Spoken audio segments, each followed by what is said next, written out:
Welcome back. Next topic, market for derivatives. So, derivative എന്നുള്ളൊരു concept ഒരു innovative ആയിട്ടുള്ളൊരു കോൺസെപ്റ്റാണ്. Derivative എന്ന് പറഞ്ഞിട്ടുണ്ടെങ്കിൽ അതിൻ്റെ മീനിങ് പോലെ തന്നെ ഡിറൈവ് ചെയ്യാം. അതായത് ഒരു അസറ്റിൽ നിന്നും വേറെ ഏതോ ഒരു അസറ്റിൽ നിന്നും മറ്റൊരു അസറ്റിൻ്റെ വാല്യൂ ഡിറൈവ് ചെയ്യുന്നതിനെയാണ് ഡെറിവേറ്റീവ് എന്ന് പറയുന്നത്. Okay, so derivative is a financial instrument or contract between two parties that derived its value from some other underlying asset or underlying preference price, interest rate or index. A derivative by itself does not constitute ownership. Instead, it is a promise to convey ownership. So derivative എന്ന് പറഞ്ഞിട്ടുണ്ടെങ്കിൽ ആ ഡെറിവേറ്റീവിന് സ്വന്തമായിട്ട് ഒരു value ഇല്ല, അല്ലെങ്കിൽ അതിനൊരു ownership ഉണ്ടാവില്ല. അതൊരു പ്രോമിസാണ്. അതായത് ഇത് മെയിനായിട്ട് റിസ്ക് മാനേജ്മെൻറ്റുമായി ബന്ധപ്പെട്ടിട്ടുള്ളതാണ്. ഓക്കെ, സാധാരണ നമുക്കറിയാം ഈ സെക്യൂരിറ്റീസ് ട്രേഡിങ്ങുമായി ബന്ധപ്പെട്ട് ധാരാളം റിസ്ക്കുകളുണ്ട്. റിസ്ക്കുകളെന്ന് പറയുന്നത് മെയിനായിട്ടുള്ള റിസ്ക് കൗണ്ടർ പാർട്ടി റിസ്ക്, അതുപോലെ എക്സ്ചേഞ്ച് റിസ്ക്, അങ്ങനെയുള്ള കുറേ റിസ്ക്കുകൾ നമ്മൾ ഈ ഫിനാൻഷ്യൽ മാനേജ്മെൻറ്റുമായി ബന്ധപ്പെട്ട് കിടക്കുന്നുണ്ട്. സോ സപ്പോസ് നമ്മൾ ഈ കമ്മോഡിറ്റിയുടെ പ്രൈസ് അല്ലെങ്കിൽ കമ്മോഡിറ്റിയുടെയോ അല്ലെങ്കിൽ സെക്യൂരിറ്റീൻ്റെയോ അല്ലെങ്കിൽ ഇൻഡെക്സ് വാല്യൂഷനോ അത് വാരിയേഷനൊക്കെ ഉണ്ടാകുന്നത് ഒരു രീതിയിൽ അല്ലെങ്കിൽ മറ്റൊരു രീതിയിൽ ബയേഴ്സിനെയോ അല്ലെങ്കിൽ സെല്ലേഴ്സിനെയോ അഫക്റ്റ് ചെയ്യും. സോ ഒരു സിമ്പിൾ എക്സാമ്പിൾ പറയുകയാണെന്നുണ്ടെങ്കിൽ ഒരു അഗ്രികൾച്ചറലിസ്റ്റിനെ സംബന്ധിച്ച് പറയുകയാണെങ്കിൽ അയാൾ പ്രൊഡ്യൂസ് ചെയ്യുന്ന പ്രോഡക്റ്റിന് വിചാരിച്ചത്ര വാല്യൂ ചിലപ്പോൾ മാർക്കറ്റ് ചെയ്യുന്ന സമയത്ത് കിട്ടണമെന്നില്ല. ഓക്കെ, അയാൾ പ്രൊഡ്യൂസ് ചെയ്യുന്ന സമയത്ത് ചിലപ്പോൾ നല്ല ഡിമാൻഡ് ഉണ്ടെങ്കിലും ആ പ്രോഡക്റ്റ് ചിലപ്പം ഫൈനലൈസ് ചെയ്യുന്ന സമയമായി, അതായത് മാർക്കറ്റ് ചെയ്യാനുള്ള ആ ഒരു ടൈം ആകുന്ന സമയത്ത് ചിലപ്പോൾ അതിനത്ര ഡിമാൻഡ് ഇല്ല എന്നുണ്ടെങ്കിൽ അതിൻ്റെ വാല്യൂ കുറയും. ഓക്കെ, സോ അങ്ങനെയുള്ളൊരു റിസ്ക്, ആ ഒരു റിസ്കിനെ കവർ ചെയ്യാൻ വേണ്ടിയിട്ടാണ് ഈ ഡെറിവേറ്റീവ് എന്ന് പറയുന്ന ഇൻസ്ട്രുമെൻറ്റ് വന്നിട്ടുള്ളത്. സോ ഈ ഇൻസ്ട്രുമെൻറ്റ് വഴി എന്താണ് ചെയ്യുന്നത്? ആദ്യമേ നമ്മളൊരു കോൺട്രാക്റ്റിൽ ഏർപ്പെടുകയാണ്. അതായത് ബയേഴ്സും സെല്ലേഴ്സും തമ്മിൽ മുൻകൂട്ടിയിട്ട് ഒരു കോൺട്രാക്റ്റിൽ ഏർപ്പെടുകയാണ്. എന്നിട്ട് ഫ്യൂച്ചർ ഡേറ്റിൽ ട്രാൻസാക്ഷൻസ് നടത്താം എന്ന് പറഞ്ഞിട്ട്, അതായത് ട്രാൻസാക്ഷൻസ് നടത്തുമ്പോൾ എന്തിൻ്റെ ബേസിലാണ്? നമ്മൾ ഉദ്ദേശിച്ചിട്ടുള്ള കമ്മോഡിറ്റി, ചിലപ്പോൾ കമ്മോഡിറ്റി ആവാം, വീറ്റോ ഷുഗറോ പോലെയുള്ള കമ്മോഡിറ്റി ആവാം, അല്ലെങ്കിൽ ഗോൾഡ് ആവാം, അല്ലെങ്കിൽ സെക്യൂരിറ്റീസ് ആവാം, അല്ലെങ്കിൽ ഇൻഡെക്സ് ആവാം. അപ്പോൾ എന്താണോ ആ അണ്ടർലൈങ് അസറ്റ് അതിനെ സെയിൽ അല്ലെങ്കിൽ പർച്ചേസ് ചെയ്യാൻ വേണ്ടിയിട്ട് മുന്നേ തന്നെ ഒരു കോൺട്രാക്റ്റിൽ ഏർപ്പെടുക. അത് ചിലപ്പോൾ ഒരു മാസം കഴിഞ്ഞിട്ടായിരിക്കാം സെറ്റിൽമെൻറ്റ് നടത്തുക, അല്ലെങ്കിൽ 2 മാസമായിരിക്കാം, അല്ലെങ്കിൽ 6 മാസം കഴിഞ്ഞിട്ടായിരിക്കാം സെറ്റിൽമെൻറ്റ് നടത്തുക. സോ ഈ സെറ്റിൽമെൻറ്റ് നടത്തുന്ന സമയത്ത് അത് ഫിക്സ് ചെയ്യുന്ന പ്രൈസ് നമുക്ക് മുൻകൂട്ടി പ്ലാൻ ചെയ്യാം. ഓക്കെ, അങ്ങനെയുള്ള ഒരു ഫിനാൻഷ്യൽ ഇൻസ്ട്രുമെൻറ്റിനെയാണ് ഡെറിവേറ്റീവ് എന്ന് പറയുന്നത്. So it is one of the innovative financial instrument. Okay, so next നമ്മൾ പറയുന്നത് ഇതിലെ അണ്ടർലൈങ് സെക്യൂരിറ്റീസ് എന്ന് പറയുന്നത് അല്ലെങ്കിൽ അണ്ടർലൈങ് കമ്മോഡിറ്റീസ് എന്ന് പറയുന്നത് ഏതൊക്കെയാണ്? അത് കമ്മോഡിറ്റീസ് ആവാം. Okay, castor seed, grain, coffee bean, pepper, potatoes et cetera, അങ്ങനെയുള്ള കമ്മോഡിറ്റീസ് ആവാം. അല്ലെങ്കിൽ പ്രീഷ്യസ് മെറ്റൽസ് ആയിരിക്കാം, ഗോൾഡ്, സിൽവർ പോലെയുള്ള പ്രീഷ്യസ് മെറ്റൽസ് ആയിരിക്കാം. അല്ലെങ്കിൽ ഷോർട്ട് ടേം ഡെറ്റ് സെക്യൂരിറ്റീസ് ആവാം. നമ്മൾ പഠിച്ചിട്ടുണ്ട് മണി മാർക്കറ്റ് സെക്യൂരിറ്റീസ് ആയിട്ടുള്ള ട്രഷറി ബിൽസ്, CD, CP, അതൊക്കെ അങ്ങനെയുള്ള വല്ല സെക്യൂരിറ്റീസ് ആവാം. അല്ലെങ്കിൽ ഇൻട്രസ്റ്റ് റേറ്റ് ആവാം, അല്ലെങ്കിൽ കോമൺ ഷെയർസ് അല്ലെങ്കിൽ സ്റ്റോക്ക് ആവാം, അല്ലെങ്കിൽ ഇതും അല്ലെങ്കിൽ ഇൻഡെക്സുകളായിരിക്കാം, സ്റ്റോക്ക് ഇൻഡെക്സ് വാല്യൂ ആയിരിക്കാം. ഓക്കെ, സോ എന്താണെന്നുണ്ടെങ്കിലും നമ്മൾ അതിനെ ബേസ് ചെയ്തുകൊണ്ട് ആ ഒരു ഡെറിവേറ്റീവിന് വാല്യൂ ക്രിയേറ്റ് ചെയ്യുന്നത്. ഓക്കെ, സോ എന്തൊക്കെയാണ് ഈ ഡെറിവേറ്റീവ്സിൻ്റെ പ്രത്യേകതകളെന്ന് നോക്കാം. Derivatives are instruments for hedging the risk cover ചെയ്യാനുള്ള മെയിൻ ആയിട്ടുള്ളൊരു ഇൻസ്ട്രുമെൻ്റാണ് ഡെറിവേറ്റീവ്. Then each derivative product has an underlying asset. The value of the derivatives from the value of the underlying asset. ആ ഡെറിവേറ്റീവിൻ്റെ വാല്യൂ കിട്ടുന്നത് എവിടെ നിന്നാണ്? അണ്ടർലൈങ് അസെറ്റിൻ്റെ വാല്യൂയിൽ നിന്നാണ്. Okay, derivatives helps to guard against uncertainties arising out of fluctuations in asset prices. ഈ കമ്മോഡിറ്റീസിൽ ഉണ്ടാകുന്ന ഫ്ലക്ച്വേഷൻസ്, അതായത് മാർക്കറ്റ് എക്കണോമിയിൽ ഉണ്ടാകുന്ന ഡിഫറൻസ് കാരണമോ അല്ലെങ്കിൽ വേറെ ഏതെങ്കിലും കാരണങ്ങൾ കൊണ്ട് കമ്മോഡിറ്റിയിൽ ഉണ്ടാകുന്ന അല്ലെങ്കിൽ അസറ്റിൽ ഉണ്ടാകുന്ന വ്യത്യാസങ്ങൾ, അതിൽ നിന്നുമുണ്ടാകുന്ന ആ ഒരു അൺസർട്ടനിറ്റി അല്ലെങ്കിൽ റിസ്കിനെ പ്രൊട്ടക്റ്റ് ചെയ്യാണ് ഡെറിവേറ്റീവ്സ് ചെയ്യുന്നത്. Then derivatives helps to transfer price risk by locking in asset price. നമ്മളൊരു അസറ്റിൻ്റെ പ്രൈസിൽ ലോക്ക് ചെയ്തുകൊണ്ട് മുന്നേ ലോക്ക് ചെയ്യുക എന്ന് പറയുമ്പോൾ നമ്മളതിൽ ഫിക്സ് ചെയ്ത് വെക്കാം. നമ്മൾ ഈ കമ്മോഡിറ്റി ഇത്ര രൂപയ്ക്ക് വാങ്ങിക്കും എന്നുള്ളത് മുന്നേ, അല്ലെങ്കിൽ ഇത്ര രൂപയ്ക്ക് വിൽക്കും എന്നുള്ളത് മുന്നേ പ്ലാൻ ചെയ്ത് വെക്കാം. പ്ലാൻ ചെയ്യുക മാത്രമല്ല ആ ഒരു കോൺട്രാക്റ്റിൽ ഏർപ്പെടുക. അപ്പോൾ ഡെറിവേറ്റീവ് എന്നുള്ള കോൺട്രാക്റ്റിൽ ഏർപ്പെടുമ്പോൾ നമ്മൾ ആദ്യമേ ഫിക്സ് ചെയ്ത് വെച്ചു, പക്ഷേ ട്രാൻസാക്ഷൻസ് നടത്തുന്നത് ഫ്യൂച്ചർ ഡേറ്റിലായിരിക്കും. ഓക്കെ, സോ അവിടെ ലോക്ക് ചെയ്ത് വെക്കുകയാണ് ചെയ്യുന്നത്. Then the contracts are fulfilled or translated through a recognized stock exchange or through clearing house, or they may be private bilateral contracts or OTC. So ഈ contract സെറ്റിൽ ചെയ്യുന്നത് ഒന്നുകിൽ exchange വഴിയായിരിക്കാം ചെയ്യുന്നത്, അല്ലെങ്കിൽ clearing ഹൗസുകൾ വഴിയായിരിക്കാം, അല്ലെങ്കിൽ രണ്ട് പാർട്ടീസ് തമ്മിലൊരു മ്യൂച്വൽ എഗ്രിമെൻറ്റിലൂടെ ആയിരിക്കാം, അല്ലെങ്കിൽ ഓവർ ദി കൗണ്ടർ എക്സ്ചേഞ്ചിലൂടെ ആയിരിക്കാം. പല മെത്തേഡിലൂടെ നമുക്ക് ഈ കോൺട്രാക്റ്റുകളെ സെറ്റിൽ ചെയ്യാം. So all derivative instruments have a predetermined finite life at the end of which they expire or are closed out and involve in exchange of payments. എല്ലാ derivative ഇൻസ്ട്രുമെൻറ്റിനും ഒരു life ഉണ്ടായിരിക്കും. ഇപ്പോൾ ഒരു 6 മന്ത് ഡെറിവേറ്റീവ് ഇൻസ്ട്രുമെൻ്റ് ആണെന്നുണ്ടെങ്കിൽ ആ 6 month കഴിഞ്ഞ് അതിൻ്റെ period കഴിഞ്ഞു, അത് എക്സ്പയർ ആകും. അപ്പോൾ പിന്നെ അത് അതിൻ്റെ ഒരു ക്യാരക്ടറിസ്റ്റിക്സ് ആണ്. Then derivatives are off balance sheet instruments. എന്തുകൊണ്ടാണ് അതിന് ഓഫ് ബാലൻസ് ഷീറ്റ് ഇൻസ്ട്രുമെൻറ്റ്സ് എന്ന് പറയുന്നത്? നമ്മൾ ബാലൻസ് ഷീറ്റിൽ നമ്മൾ അസറ്റ്സ്, ലൈബിലിറ്റീസ്, ക്യാപിറ്റൽ ഇങ്ങനെയുള്ള ഐറ്റംസ് ഒക്കെ നമ്മൾ എഴുതുന്നുണ്ട്.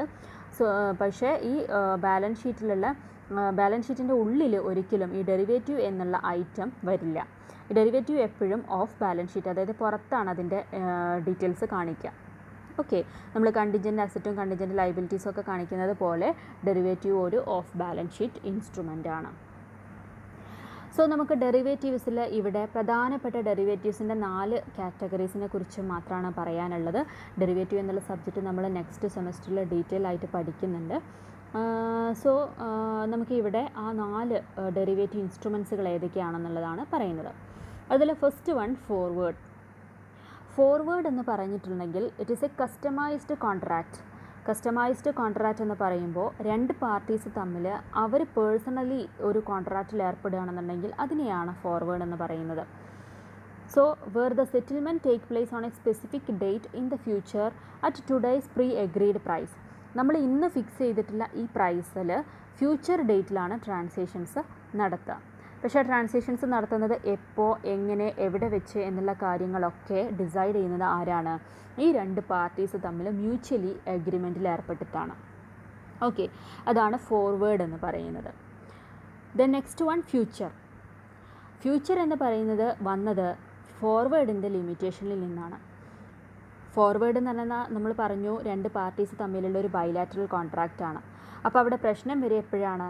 ഏതെങ്കിലും ഒരു പാർട്ടി അതിൽ വയലേഷൻ വരുത്തുകയാണെന്നുണ്ടെങ്കിൽ, അതായത് സപ്പോസ് ബയറും സെല്ലറും ഉള്ളതിൽ ബയർ വാങ്ങിക്കാൻ റെഡി അല്ല എന്നുണ്ടെങ്കിൽ, അല്ലെങ്കിൽ സെല്ലർ വിൽക്കാൻ തയ്യാറായിട്ടില്ല എന്നുണ്ടെങ്കിൽ, അപ്പോൾ അവിടെ പ്രശ്നം വന്നു. സോ അതിനെ സോൾവ് ചെയ്യാൻ ഒരു റെക്കഗ്നൈസ്ഡ് ബോഡിയൊന്നുമില്ല ഫോർവേഡ്, കാരണം രണ്ട് പാർട്ടീസ് തമ്മിലുള്ളൊരു മ്യൂച്വൽ കോൺട്രാക്റ്റാണ്. സോ ഇതിനെ തരണം ചെയ്യാൻ വേണ്ടിയിട്ട് ഒരു റെക്കഗ്നൈസ്ഡ് സ്റ്റോക്ക് എക്സ്ചേഞ്ച് വഴി, അല്ലെങ്കിൽ ഒരു സ്റ്റാൻഡർഡൈസ്ഡ് എക്സ്ചേഞ്ച് വഴി ഈ ട്രാൻസാക്ഷൻസിനെ സെറ്റിൽ ചെയ്യുന്നതിനെയാണ് ഫ്യൂച്ചർ എന്ന് പറയുന്നത്. So A future contract is N agreement between 2 parties to buy or sell an asset at a certain time in the future at a certain price. അതായത് ഫോർവേഡിൻ്റെ അതേ meaning തന്നെയാണ്. Future contracts are special types of forward contracts in the sense that the former are standardized exchange traded contracts. Future കോൺട്രാക്റ്റിൻ്റെ പ്രത്യേകത എന്താണെന്ന് വെച്ചാൽ അത് standardized exchange traded contract ആണ്. Okay, the next one options 2 തരത്തിലാണുള്ളത്, call options and put options. Options ഫ്യൂച്ചറും തമ്മിലുള്ള വ്യത്യാസം എന്താണെന്ന് വെച്ചാൽ ഓപ്ഷനിൽ റൈറ്റ് ആണുള്ളത്, അതായത് റൈറ്റ് ടു ബൈ അല്ലെങ്കിൽ റൈറ്റ് ടു സെൽ ആണുള്ളത്. അവിടെ ഒബ്ലിഗേഷൻ ഇല്ല, അതായത് നമുക്ക് കടപ്പാടില്ല, പക്ഷേ റൈറ്റ് ആണുള്ളത്. റൈറ്റാണ് നമ്മളത് വാങ്ങുകയും വിൽക്കുകയും ചെയ്യുന്നത്. റൈറ്റ് എന്ന് പറയുന്നത് ചിലപ്പോൾ റൈറ്റ് ടു ബൈ ആയിരിക്കാം, അല്ലെങ്കിൽ റൈറ്റ് ടു സെൽ ആയിരിക്കാം. അപ്പോൾ കോൾ ഓപ്ഷൻ എന്ന് പറയുന്നത് റൈറ്റ് ടു ബൈ ആണ്, അതായത് it gives the buyer the right but not the obligation to buy a given quantity of underlying asset at a given price or on before a given future date. ഒരു particular ഡേറ്റിൻ്റെ മുന്നേ ആയിട്ട് ഒരു particular asset വാങ്ങിക്കാനുള്ള right to buy. Okay, അതാണ് call option എന്ന് പറയുന്നത്. അതേസമയം പുട്ട് ഓപ്ഷൻ എന്ന് പറയുന്നത് gives the seller the right but not the obligation to sell a given quantity of underlying asset at a given price or on before a given date. അത് വാങ്ങിക്കാനുള്ള ആ റൈറ്റാണ് എന്ത് ചെയ്യുന്നത്, പർച്ചേസ് ചെയ്യുന്നത്. സോ റൈറ്റ് പർച്ചേസ് ചെയ്യും sell ചെയ്യുകയും ചെയ്യുന്ന പ്രോസസ്സിനെയാണ്, അങ്ങനെയുള്ള ഡെറിവേറ്റീവ് ഇൻസ്ട്രുമെൻറ്റിനെയാണ് ഓപ്ഷൻ എന്ന് പറയുന്നത്. സോ ഓപ്ഷൻസിനെയൊക്കെ നമ്മൾ ഡീറ്റെയിൽ ആയിട്ട് ഭാവിയിൽ പഠിക്കും. ദെൻ സ്വാപ്പ് എന്ന് പറയുന്നത് it is A private agreement between two parties. രണ്ട് പാർട്ടീസ് തമ്മിലുള്ള ഒരു പ്രൈവറ്റ് എഗ്രിമെൻ്റ് ആണ്, ഫോർവേഡ് പോലെ തന്നെ. അവിടെ എന്താണെന്ന് വെച്ചാൽ പരസ്പരം അങ്ങോട്ടും ഇങ്ങോട്ടും എക്സ്ചേഞ്ച് ചെയ്യാം. Exchange the cash flows in the future according to a pre arranged formula. They are regarded as the portfolio of forward contracts. അതായത് രണ്ട് പ്രധാനപ്പെട്ട സ്വാപ്പുകളാണുള്ളത്, ഇൻട്രസ്റ്റ് റേറ്റ് സ്വാപ്പും അതുപോലെ കറൻസി സ്വാപ്പും. ഈ ഇൻട്രസ്റ്റ് റേറ്റ് സ്വാപ്പിൽ എങ്ങനെയാണെന്ന് വെച്ചാൽ രണ്ട് പാർട്ടീസ് ഉള്ളതിൽ ചിലപ്പോൾ ഒരു പാർട്ടിക്ക് ആക്സസിബിൾ ആയിട്ടുള്ള ഇൻട്രസ്റ്റ് റേറ്റ് ഉണ്ടായിരിക്കും, അല്ലെങ്കിൽ ഒരു പാർട്ടിക്ക് അവർക്ക് കുറച്ചും കൂടെ ലാഭം ഉണ്ടാക്കുന്ന ഇൻട്രസ്റ്റ് റേറ്റും ഉണ്ടായിരിക്കും. സോ അതേപോലെ വേറൊരു പാർട്ടി ഉണ്ട്, അയാൾക്ക് ആക്സസിബിൾ ആയിട്ടുള്ള ഇൻട്രസ്റ്റ് റേറ്റ് വേറെയാണ്, എന്നാൽ അയാൾക്ക് ഒന്നുകൂടെ ബെനിഫിറ്റബിൾ ആയിട്ടുള്ള ഇൻട്രസ്റ്റ് റേറ്റ് ഉണ്ട്. അപ്പോൾ ഇവരെ തമ്മിൽ അങ്ങോട്ടും ഇങ്ങോട്ടും എക്സ്ചേഞ്ച് ചെയ്യുകയാണെന്നുണ്ടെങ്കിൽ, സോ ഒരു എക്സാമ്പിളിലൂടെ പറയുകയാണെങ്കിൽ ഒരു എ ബി എന്ന് പറയുന്ന രണ്ട് പാർട്ടീസ്, ഈ രണ്ട് പാർട്ടീസിൽ എ എന്ന വ്യക്തിക്ക്, എ എന്ന ഇൻഡിവിജ്വലിന് അയാൾക്ക് ബാങ്കിൽ നിന്നും എടുക്കാൻ ഇൻട്രസ്റ്റ് റേറ്റ് വെച്ചിട്ട് ഒരു 9% ഇൻട്രസ്റ്റ് റേറ്റ് വെച്ചിട്ടുള്ള ലോൺ എടുക്കാനുള്ള ആക്സസിബിലിറ്റി ഉണ്ട്. പക്ഷെ അതേസമയം അയാൾക്ക് 9.5% ഇൻട്രസ്റ്റ് റേറ്റ് വെച്ചിട്ട് എടുക്കാനാണ് താല്പര്യം. കാരണം ആ ഒരു കമ്മോഡിറ്റിയിലാണ് അയാൾക്ക് കൂടുതൽ താല്പര്യമുള്ളത്, ആ ഒരു ഇൻട്രസ്റ്റ് റേറ്റ് ഉള്ള ആ ഒരു ലോണിലാണ് അയാൾക്ക് കൂടുതൽ താല്പര്യമുള്ളത്. അതേസമയം വേറെ ബി എന്ന് പറയുന്ന ഒരു വ്യക്തിക്ക് 9.5% ഇതിലാണ് ആക്സസിബിലിറ്റി ഉള്ളത്, അതേസമയം അയാൾക്ക് താല്പര്യമുള്ളത് 9% ഇൻട്രസ്റ്റ് റേറ്റിലുള്ള ആ ഒരു കമ്മോഡിറ്റിയിലാണ്.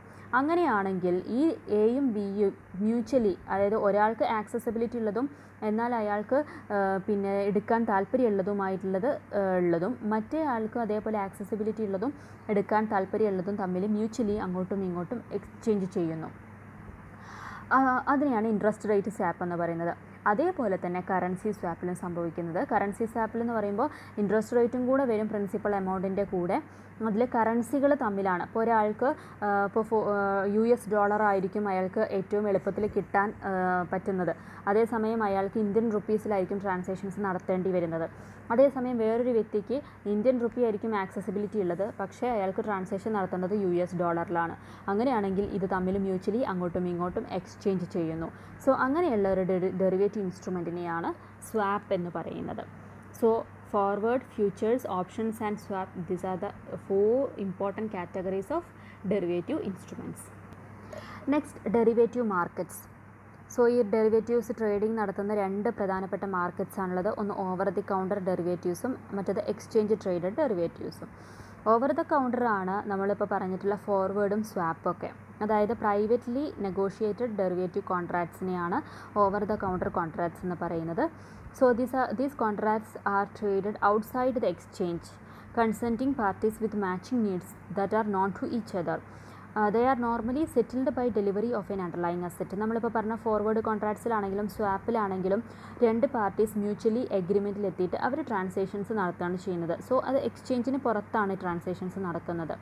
ഓക്കെ, സെറ്റിൽ ചെയ്യുന്നതും അവർ മ്യൂച്വലി എഗ്രിയബിൾ റേറ്റിൽ എഗ്രിയബിൾ ടൈമിലാണ് സെറ്റിൽമെൻറ്റ് ചെയ്യുന്നത്. സോ അതിനെയാണ് ഓവർ ദി കൗണ്ടർ ഡെറിവേറ്റീവ് എന്ന് പറയുന്നത്.